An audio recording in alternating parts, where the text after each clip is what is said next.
দর্শক কে আছেন, কোথা থেকে বলছেন, আপনার নাম বয়স বলে প্রশ্ন করুন।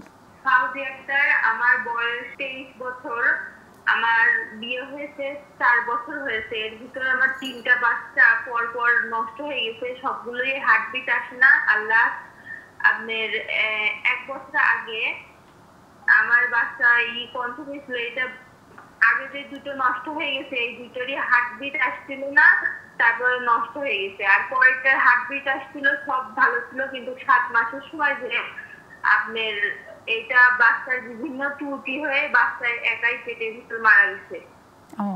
ম্যাডামের কোনো প্রশ্ন আছে? ওজনটা অনেক বেশি, 90 হয়ে গেছে, 90 প্লাস। দর্শক আপনাকে অসংখ্য ধন্যবাদ, আপনি আমাদের সঙ্গেই থাকেন, আমরা আপনার প্রশ্নের উত্তর দেওয়ার চেষ্টা করছি। ম্যাডাম 23 বছর বয়স, ওজন 90 এর উপরে, এবং তার তিনটা মিসড অ্যাবর্শন ছিল, এবং প্রথম দুটার তো হার্টবিট আসেনি, পরের এটা আসলে দুইটা বাচ্চার বেশি যদি নষ্ট হতে থাকে পরপর, তখন এটাকে আমরা বলি রিকারেন্ট প্রেগন্যান্সি লস। তো এটা বন্ধ্যাত্ব না। তো এর অনেকগুলো কারণ আছে।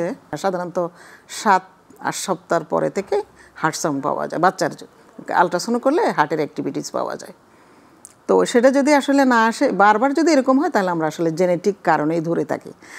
আর একটা বাচ্চা দেখা যাচ্ছে যে হার্ট সাউন্ড আসে না, আরেকটা বাচ্চার হার্ট সাউন্ড আসছে, আবার আরেকটা বাচ্চার 7 মাসে নষ্ট হয়েছে। এর অনেক বিভিন্ন কারণ থাকতে পারে।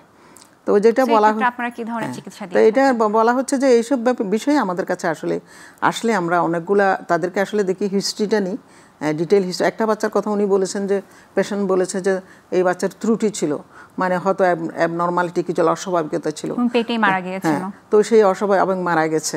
তো সেই অস্বাভাবিকতা একটা কারণ, সেই অস্বাভাবিকতার জন্য বাচ্চা কিন্তু মারা যেতে পারে, গ্রস কিছু থাকলে। আবার মায়ের যদি অনেক প্রেশার থাকে, ডায়াবেটিস থাকে আনকন্ট্রোল, তাও কিন্তু বাচ্চা হঠাৎ করে মারা যেতে পারে। অথবা কোনো কারণে যদি দেখা যায় যে খুব ট্রমা হয়েছে, কোনো কারণে ধাক্কা খেয়েছে, পড়ে গেছে, এরকম সেই কারণেও এরকম হতে পারে। তো পেশেন্টের এরকম হিস্ট্রি নাই। তো এইসব ক্ষেত্রে পেশেন্টকে অবশ্যই চিকিৎসকের কাছে আসতে হবে। 3টা বাচ্চা নষ্ট হয়েছে, যদিও পেশেন্ট আমাদেরকে বলেছে যে আপনি বলেছেন যে আপনার ওজন অবশ্য 90 কেজি, 90 কেজিটা অবশ্যই ওভারওয়েট, এটাকে আমরা বলি। তো ওজনটা অবশ্যই কমাতে হবে। তো এই ওজনের কারণে যে বাচ্চাগুলো নষ্ট হয়েছে এটা বলা যাবে না, কিন্তু তবে নিশ্চয় কারণ আছে, সেই কারণগুলো আমাদের বের করতে হবে। এই বের করার জন্য আমাদের অনেকগুলো হিস্ট্রি যেমন ইম্পর্টেন্ট, তাকে পরীক্ষা নিরীক্ষা করা ইম্পর্টেন্ট, একজন গাইনোকোলজিস্টের কাছে আসতে হবে, এবং পরবর্তীতে কিছু আমরা পরীক্ষা নিরীক্ষা করে দেখবো যে আসলে কারণটা কি। তখন কারণ বের হলে এটা চিকিৎসা করাটা সহজ।